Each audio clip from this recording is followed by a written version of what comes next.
चंदन नगर गांव में मोहिनी नाम की एक लड़की अपने पिताजी के साथ रहती थी। मोहिनी को बचपन से ही नाचने का बहुत शौक था, इसलिए उसे जब भी समय मिलता वह नाचती। बेटी मोहिनी, ये तुम हर वक्त बंदरों के जैसे क्यों चलती रहती हो? मुझे ऐसा बिल्कुल भी अच्छा नहीं लगता है। अब तुम बड़ी हो चुकी हो, तुम्हारी शादी भी तो करनी है, इसलिए सभी उल्टा सीधा काम करना बंद कर दो। पर पिताजी, मैंने किया ही क्या है? मुझे डांस करना बहुत अच्छा लगता है, ये आप अच्छे से जानते हैं।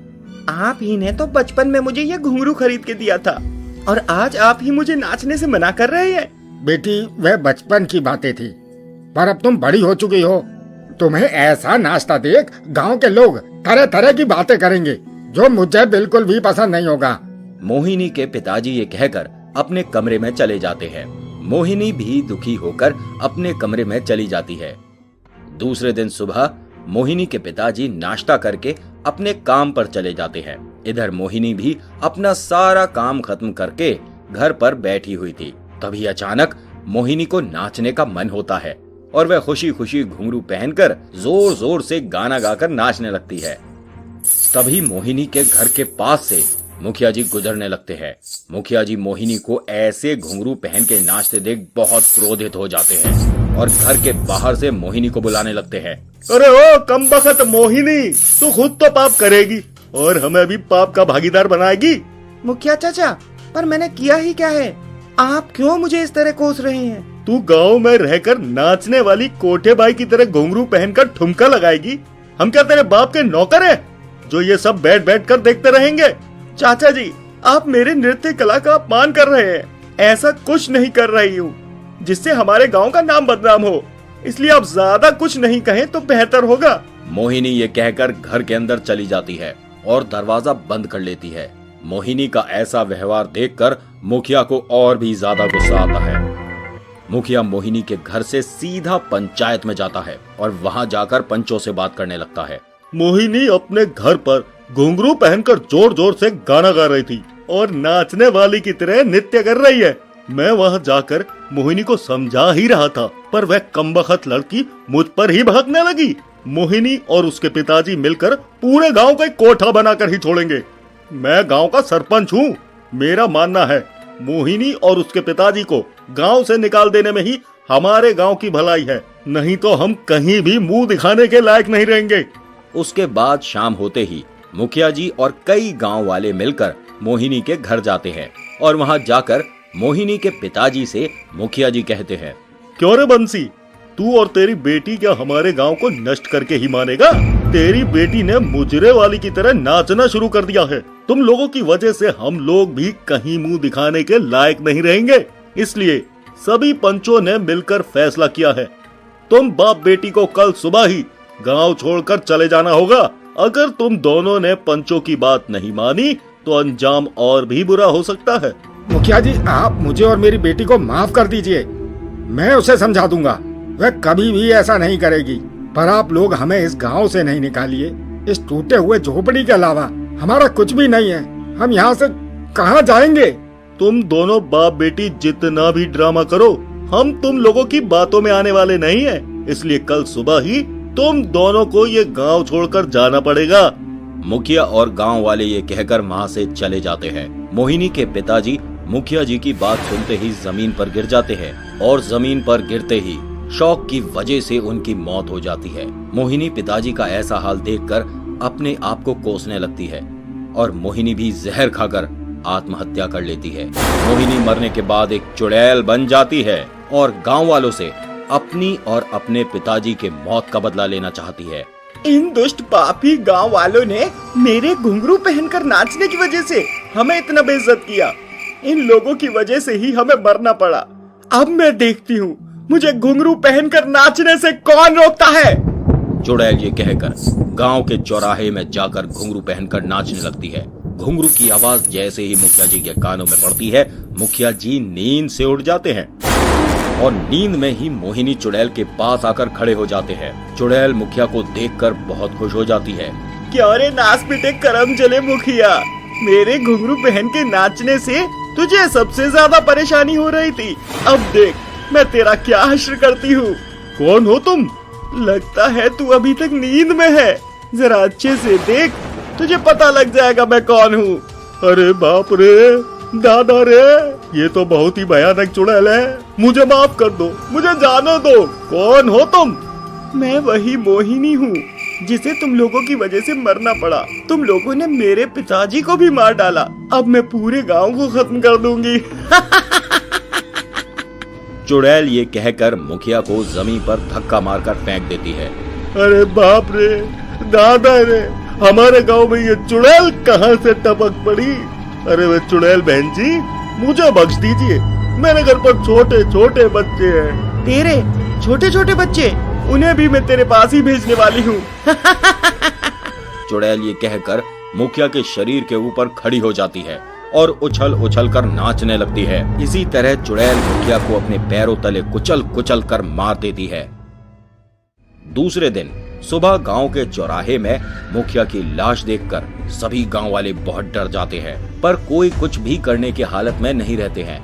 इसी तरह चुड़ैल हर रोज गांव के चौराहे में आकर अपने घुंघरू की आवाज से एक एक गांव वालों को आकर्षित करती है और उनको भी मुखिया की तरह पैरों तले कुचल कुचल कर मार देती है।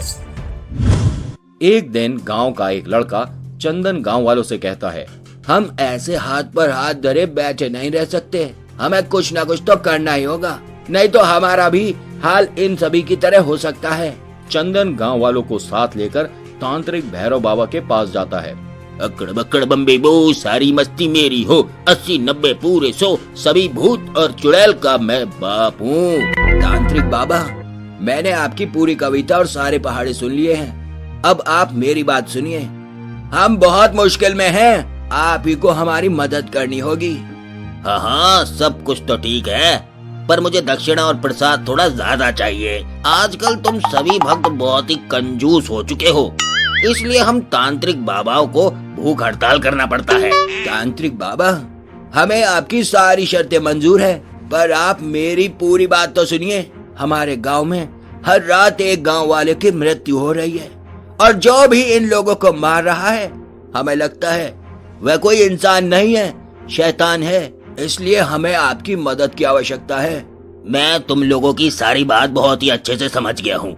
ये जो कोई भी है, हमें उसे रंगे हाथों पकड़ने के लिए रात को गांव के चौराहे में पहरा देना होगा। जब तक मैं उसे देख नहीं लेता, मैं इस समस्या का कोई भी हल नहीं निकाल पाऊंगा। तांत्रिक बाबा ये कहकर चंदन और गांव वालों के साथ गांव में जाते हैं और वहां जाकर रात होने की प्रतीक्षा करने लगते हैं। हमें रात होने का इंतजार करना होगा। एक बार वह चुड़ैल यहाँ पर आ जाए, उसके बाद ही मैं अपने आगे का काम शुरू कर पाऊंगा। आधी रात होते ही चंदन और गांव वाले तांत्रिक बाबा के साथ गांव के चौराहे में जाकर चुड़ैल का इंतजार करने लगते हैं। तभी कुछ देर बाद चुड़ैल गांव के चौराहे में आती है और घुंघरू पहनकर नाचने लगती है। घुंघरू की आवाज सुनते ही सभी गांव वाले आकर्षित हो जाते हैं और चुड़ैल के पास चले जाते हैं। चुड़ैल एक साथ सभी गांव वालों को आता देख बहुत खुश हो जाती है।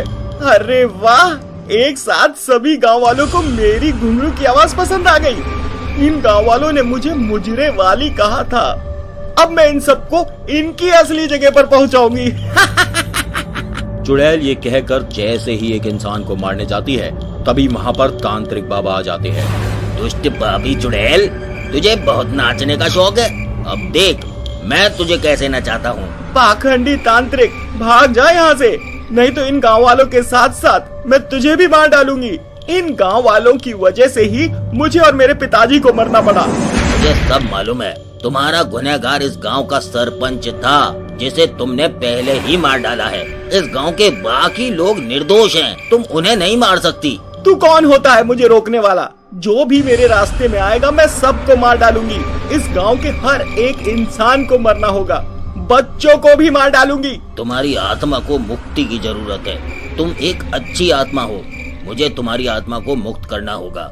गधे जैसी शक्ल वाले इंसान, तू मुझे मुक्ति दिलाएगा? रुक, अभी मैं तुझे इस दुनिया से मुक्त करती हूँ। ह्रीं क्लीं सत्यमेव जयते स्वाहा, अक्कड़ बक्कड़ शकलका बूम बूम स्वाहा। तांत्रिक बाबा ये कहकर चुड़ैल के ऊपर मंत्र पड़ी हुई भभूत फेंकते हैं।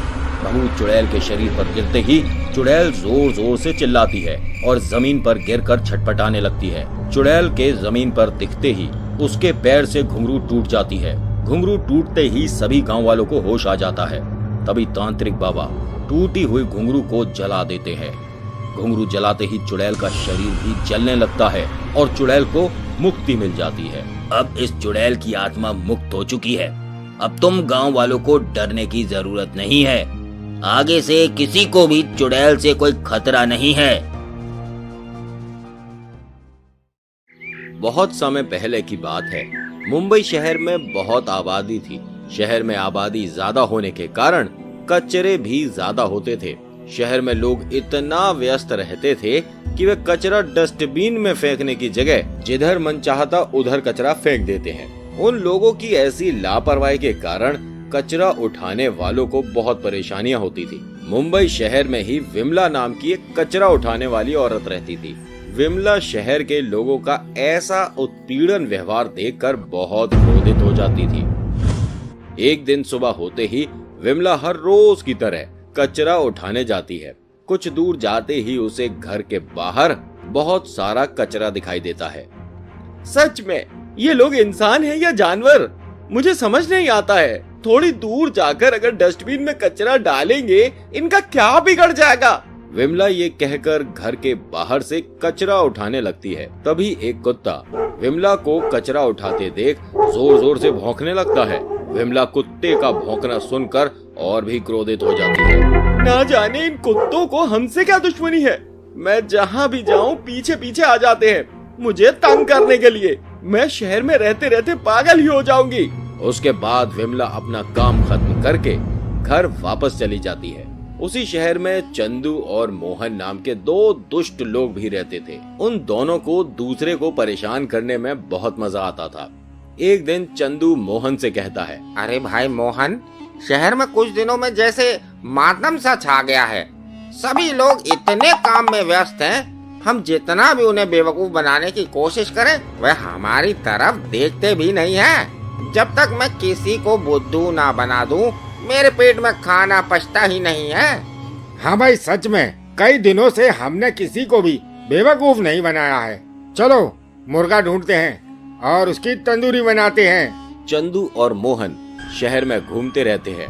तभी उन्हें कचरे वाली विमला दिखाई देती है। विमला को कचरा उठाता देख चंदू मोहन से कहता है, भाई क्यों ना आज इस कचरे वाली को ही बेवकूफ बनाया जाए।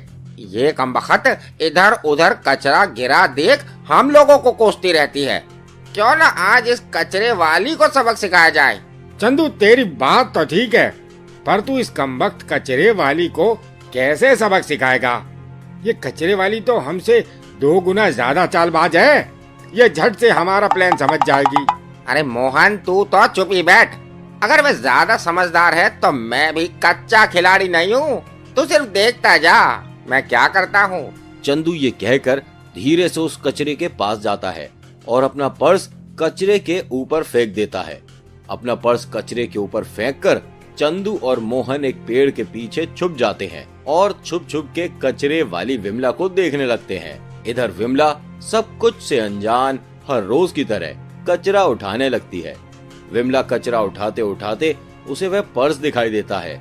विमला पर्स को देखते ही उसे हाथ में उठाकर सोचने लगती है, अरे ये पर्स किसका है। ना जाने अब मैं इस पर्स के मालिक को कहाँ ढूंढूं। विमला ये कहकर पर्स को एक हाथ में पकड़कर दूसरी हाथ से कचरा उठाने लगती है। तभी उसी समय चंदू और मोहन विमला का हाथ पकड़ लेते हैं और विमला से चंदू कहता है, क्यों रे करमजली, तू मेरा पर्स चोरी करके भागने की तैयारी कर रही है। रुक, मैं अभी तुझे बताता हूँ। नहीं साहब, मैंने ये पर्स चोरी नहीं किया है। ये तो मुझे इस कचरे के ऊपर मिला। आपको जरूर कोई गलतफहमी हुई है, मैं चोर नहीं हूँ। तुझे हमने रंगे हाथों चोरी करते हुए पकड़ा है। एक तो चोरी, उस पर सीना चोरी। तू क्या हमें पागल समझती है। अब देख चोरी करने की सजा क्या होती है। चंदू और मोहन और कुछ शहरी लोग मिलकर विमला को मारने लगते हैं। विमला जैसे तैसे करके उन लोगों के चंगुल से घर भागाती है, पर विमला चोरी का इल्जाम बिल्कुल भी सहन नहीं कर पाती है। मैंने अपने पूरे जीवन में ऐसा घिनौना काम नहीं किया है। मुझे अगर कचरे से कुछ भी मिलता मैं उसे पुलिस को दे देती। मैंने अपनी पूरी जिंदगी शहरी वालों के कचरे उठा उठा कर बिताया है। आज उन लोगों ने ही मुझे कुछ जाने बगैर ही चोर बना दिया। मैं अब कभी भी उन लोगों से नजर नहीं मिला सकूंगी। विमला ये कहकर पंखे से लटक कर अपनी जान दे देती है। मरने के बाद विमला एक चुड़ैल बन जाती है और कचरा उठाने का बोरी लेकर शहर में घूमती रहती है। मैंने पूरी जिंदगी इन शहरी लोगों का कचरा उठा उठा कर बिताया है। ये शहरी लोग अपना समय बचाने के लिए रास्ते में इधर उधर कचरा फेंक कर मुझे परेशान करते थे। अब मैं इन लोगों को बताऊंगी, जब कचरे वाली क्रोधित होती है तो क्या समस्या हो सकता है। चुड़ैल ये कहकर कचरे का बोरी लेकर रास्ते में इधर उधर घूमने लगती है। तभी चुड़ैल देखती है चंदू एक बोरी कचरा लाकर रास्ते में फेंक देता है और कचरा फेंककर घर की तरफ जाने लगता है। चुड़ैल चंदू को घर की तरफ जाता देख उसके सामने आ जाती है। चंदू चुड़ैल को देखते ही हक्का बक्का रह जाता है। अरे बाप रे, दादा रे, ये कचरे वाली चुड़ैल कहाँ से टपक पड़ी? इसकी आंखें देखकर तो लग रहा है ये मुझे खा ही जाएगी। क्यों रे नास पीटे करम जले, तेरे हाथों में क्या मेहंदी लगी हुई है? तू रास्ते के चौराहे में कचरा फेंक कर भाग रहा है, क्या ये तेरे बाप का सड़क है? कचरे वाली चुड़ैल बहन जी, मुझसे बहुत बड़ी गलती हो गई। मैं अब कभी भी रास्ते के चौराहे में कचरा नहीं फेंकूंगा। आप मुझे माफ कर दीजिए। नास पीटे बंदर जैसी शक्ल वाले इंसान, मैं तुझे कैसे माफ कर दूं? तुझ जैसे निकम्मे की वजह से ही मेरा ये हाल है। तूने मुझे चोर कहकर मारा था, अब देख मैं तेरा क्या हाल करती हूँ। चुड़ैल ये कहकर चंदू का गला दबाकर उसे मौत के घाट उतार देती है और उसके शरीर को अपने कचरे के बोरे में डाल देती है। आज शहर से कचरा खत्म हुआ। अब इस शहर को जो भी गंदा करेगा उसे मैं इस दुनिया से ही आउट कर दूंगी।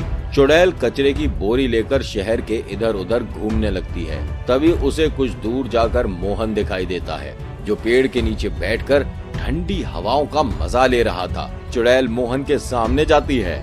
क्यों रे, गेंडे जैसे शक्ल वाले इंसान ठंडी हवा का आनंद उठा रहा है? अरे मैया रे, ये चुड़ैल कहाँ से टपक पड़ी है? ये चुड़ैल तो मुझे खा ही जाएगी। मोहन ये कहकर वहाँ से भागने की कोशिश करता है। तभी चुड़ैल अपना हाथ लंबा करके मोहन को पकड़ लेती है और मोहन को पकड़कर उसे पटक पटक कर मार डालती है। चुड़ैल मोहन को मारने के बाद उसके शरीर को भी कचरे के बोरे के अंदर डाल देती है। उसके बाद चुड़ैल उस कचरे की बोरी को लेकर रास्ते से दूसरे शिकार की तलाश में जाने लगती है। तभी रास्ते में सुरेश नाम का एक इंसान एक प्लास्टिक कचरा लेकर जाने लगता है। चुड़ैल उस इंसान के हाथों में कचरे का प्लास्टिक देखकर उसके सामने आ जाती है। क्यों रे गधे जैसी शक्ल वाले इंसान, कचरा फेंकने जा रहा है? चल मैं तुझे कचरा किसे कहते हैं वह दिखाती हूँ। चुड़ैल ये कहकर जैसे ही सुरेश को पकड़ने जाती है, सुरेश अपने हाथ का एक प्लास्टिक कचरा चुड़ैल के मुंह में फेंककर वहाँ से भाग जाता है। सुरेश चुड़ैल के पास से सीधा तांत्रिक बाबा के पास आता है।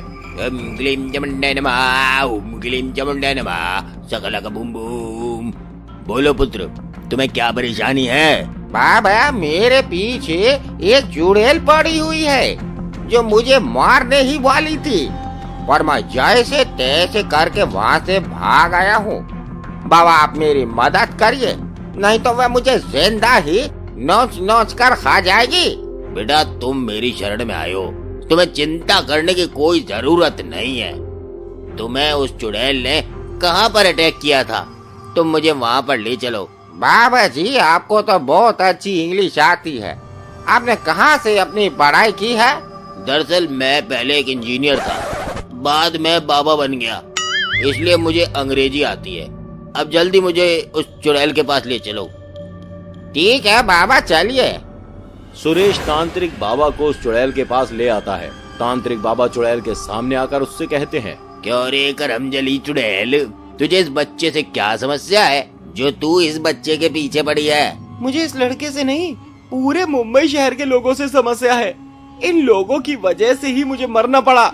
जब तक ये लोग कचरे को डस्टबिन के जगह रास्ते के इधर उधर फेंकते रहेंगे, मैं इन लोगों को ऐसे ही पकड़ पकड़ कर मारती रहूंगी, और मुझे ये करने से किसी का बाप भी नहीं रोक सकता। तुम्हारी बात तो बिल्कुल सही है। सुरेश को उसकी गलती का एहसास हो जाता है। तभी सुरेश चुड़ैल से कहता है, सच में हमसे बहुत बड़ी गलती हुई है। अगर तुम हमें न सबक सिखाती तो हम कभी भी ये नहीं समझ पाते कि हम कितने लापरवाह हो गए हैं। आज मैं तुमसे ये वादा करता हूँ, शहर में कोई भी ऐसे ही रास्ते में कचरा नहीं फेंकेगा। जो भी रास्ते में कचरा फेंकेगा उसे तुम सबक सिखाना, मैं तुम्हें नहीं रोकूंगा। चुड़ैल को सुरेश की बातों पर विश्वास हो जाता है। चुड़ैल सुरेश को कुछ करे बगैर ही वहाँ से गायब हो जाती है।